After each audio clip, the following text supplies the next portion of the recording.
We've got bacon. And as Shop Dog Sam would say in his cooking videos, this is going to be good. We're even going to attempt to fry an egg in that little 5-inch square skillet.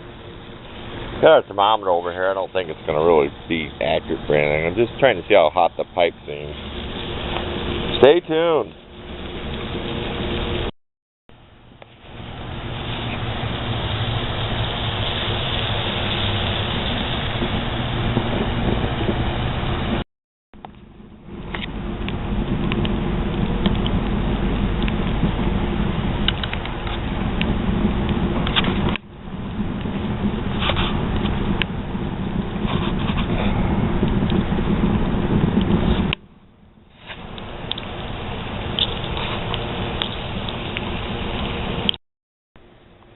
Well, we're getting closer. We put some bigger sticks on the side, which is keeping the side from getting too hot. And this did not happen in the first test burn. And it's getting hot enough to burn the paint off the back. So we're getting the heat to stay in there more before it goes straight up the pipe. So one more shot of the bacon. There'll be plenty of pictures of that.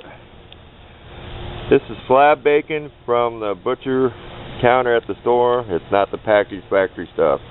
That's why you'll see like big hunks of meat right there. But stay tuned. Next, we'll be putting an egg in here. We're not going to put two, we're just going to put one. Make it easier to turn.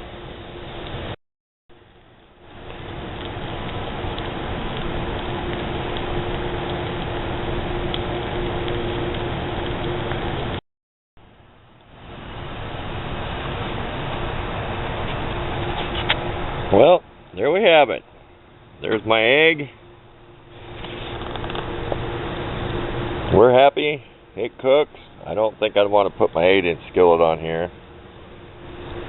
I may do some beans someday when it's snowing out. See if I can cook a can of beans when it's like 20 degrees outside. I'd like to have a tent. But should I use this over here? This averages around whatever. I just wanted to see how hot it would be near that pipe. We do have a slight breeze out, but here we go. Thanks for watching the bacon and egg, singular, and one egg on the ammo can stove. Thank you again for watching.